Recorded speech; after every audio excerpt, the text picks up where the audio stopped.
আমি আজকে ফুলকপি দিয়ে ট্যাংরা মাছ রান্না করব। তো আমি 250 গ্রাম ট্যাংরা মাছ নিয়েছি, লবণ দিয়ে ভালো করে ধুয়ে নিয়েছি। আর ফুলকপিগুলা ছোট ছোট করে কেটে নিয়েছি। একটা ছোট ফুলকপি ছোট ছোট পিস করেছি, কারণ এটা ছোট মাছ। আর 2টা বেগুন নিয়েছি, 2টা আলু নিয়েছি, সবই আমি চিকন করে কেটেছি। আমি প্রথমে মাছটা কষিয়ে নেব। এজন্য প্যানের ভিতরে একটু তেল দিয়ে দিলাম, 1 টেবিল চামচ তেল দিয়ে দিলাম। তারপর তেলটা গরম হয়ে গেলে আমি 2টা পেঁয়াজ কুচি আর 2টা কাঁচামরিচ দিয়ে দিলাম। এখন পেঁয়াজটা একটু ভাজবো, 1 মিনিট ভাজতে হবে।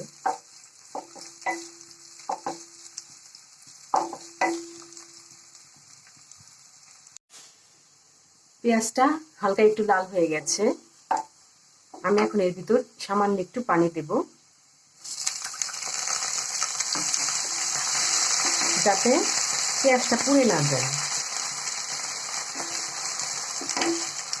এখন আমি এর ভিতরে দেব আধা চা চামচ আদা রসুন বাটা,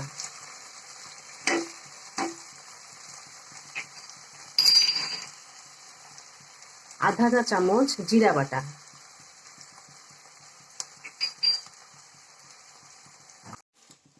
আধা চা চামচ ধনিয়া বাটা, আধা চা চামচ হলুদের গুঁড়া, আধা চা চামচ মরিচের গুঁড়া, স্বাদ মতো লবণ। আমি এগুলা দিয়ে আরেকটু কষিয়ে নেব, হালকা আরেকটু পানি দিয়ে দিলাম। এটা আমি 1 মিনিট কষাবো। আমার মশলাটা কষানো হয়ে গেছে। আমি এখন এর ভিতরে মাছগুলো দিয়ে দেব।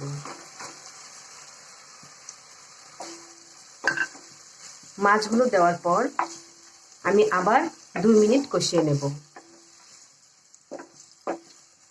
হালকা একটু পানি দেব।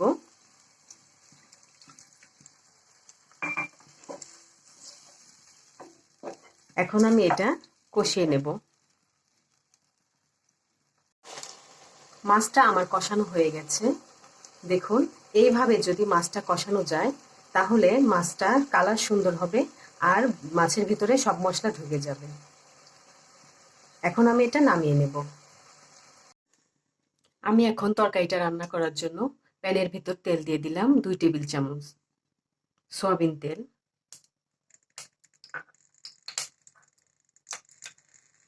তেলটা গরম হয়ে গেলে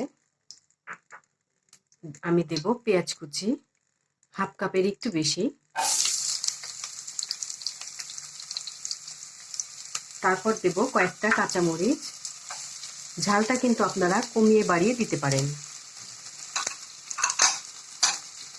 এখন আমি পেঁয়াজটা একটু ভেজে নেব। 2 মিনিট ভাজতে হবে। পেঁয়াজটা কিন্তু হালকা লাল হয়ে গেছে। আমি এখন এর ভিতরে একটু পানি দিয়ে দিব, যাতে পেঁয়াজটা না পুড়ে যায়।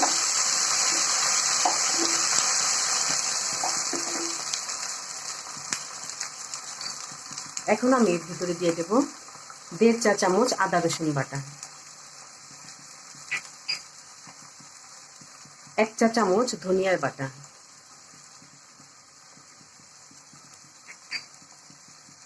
1 চা চামচ জিরা বাটা। আপনারা এখানে গুঁড়াও দিতে পারেন 1 চামচ করে। 1.5 চা চামচ মরিচের গুঁড়া, 1 চা চামচ হলুদের গুঁড়া, আর দেব স্বাদ মতো লবণ। তারপর মশলাটা আরেকটু কষিয়ে নেব।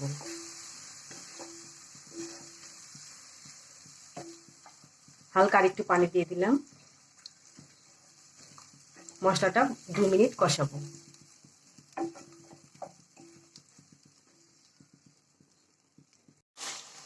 মশলাটা কিন্তু কষানো হয়ে গেছে। এখন আমি কপিগুলো দিয়ে দেব। বেগুন আর 2টা আলু,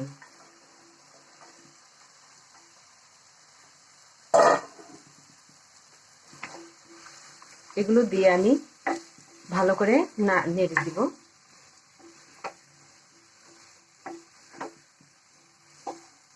আর হালকা একটু পানি দিয়ে দেব, সামান্য একটু পানি দিয়ে দেব, দিয়ে এটা আমি কষিয়ে নেব।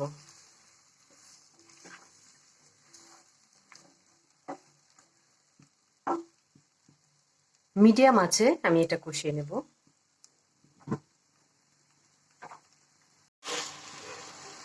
2 মিনিট কষানোর পর আমি এখন এটা আরো 1 মিনিট কষাবো।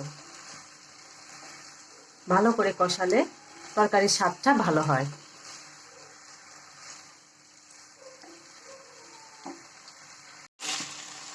তরকারিটা কিন্তু কষানো হয়ে গেছে। আমি এখন এর ভিতর পানি দিয়ে দেব। 3 কাপের মতো পানি লাগবে। এটা পানি বেশি দেব না, কারণ ছোট মাছ, এটা ঝোলটা মাখা মাখা থাকবে।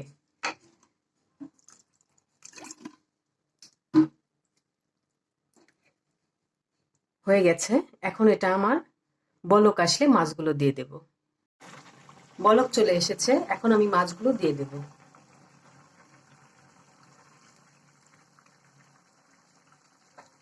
মাছগুলো দেওয়ার পর আমি এটা হাই হিটে কয়েক মিনিট জাল দিয়ে নেব। 1 মিনিট পর আমার তরকারিটা কিন্তু হয়ে গেছে। আপনারা চাইলে আরো ঝোলটা শুকিয়ে নিতে পারেন। আমি ঝোল পছন্দ করি, এই জন্য আমি এই অবস্থাতেই বন্ধ করে দিলাম। আমি এখন এটা নামিয়ে নিলাম।